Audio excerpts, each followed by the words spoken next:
Alright guys, what's going on? Trev back again, here to bring you another video. This one's going to be doing a video review for Naruto Chapter 603, which is called Rehabilitation. So, kind of a slowing down chapter after we've had a lot of action in the recent, past couple months. We're sort of finding out a lot of the backstory about how Obito turned into Tobi exactly.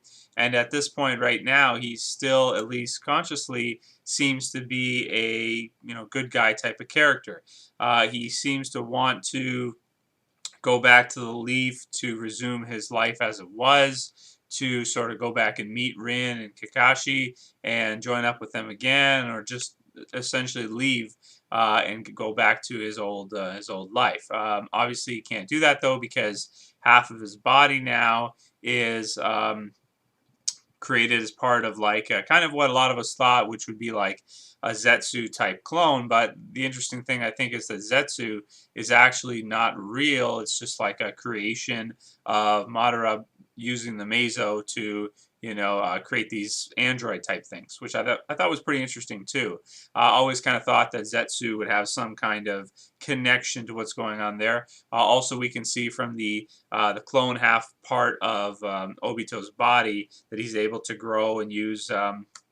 He's able to grow like trees, so he's able to use that type of chakra as a result of his body being half of the clone, really, which kind of is interesting to think of whether or not he could ever really leave, or if he would always kind of have to go back to the Meso to restore that part of his body.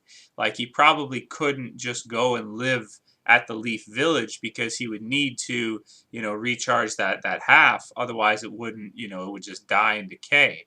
Also, that he doesn't need to eat. He doesn't have to go to the bathroom. Doesn't have to do any of that kind of stuff. So that's kind of interesting too. It seems like he's been there for a while because his hair grows, quite a bit. And we see him meet two of the, the Zetsu clones. I don't know if the one with the spiral mask sort of seems like where he got his idea from, to create that type of mask. It kind of seems to me like soon probably what's going to happen is he's going to leave with that android clone attached to him with the mask. But then when he goes to try and save Kakashi and Rin's probably going to die. And then that will be the big, driving factor, big shift in him to say, screw the Leaf, whatever, screw Kakashi, screw them all, they let her die. And if she's dead, maybe he'll just turn into that whole, dark side, so to speak. I also thought it was kind of interesting that Madara actually was the one who came up with the plan, in the first place, and the whole project, as he refers to it, in the first place. And it wasn't actually Obito or Tobi. He was more of like a servant for Madara, who's the big bad overall, which I thought was interesting too. So it was kind of a slower chapter, not too much in the way of action, but I love the plot development, and I think that Obito/Tobi is probably one of the most interesting characters in all of Naruto that we've ever had. And I think he's, it's a lot of fun to find out the backstory. It feels really natural after we start to see the illustrated chapters come out, his story, like where a lot of people would have thought when it first was revealed that maybe it seems like too much of a stretch, doesn't seem plausible enough.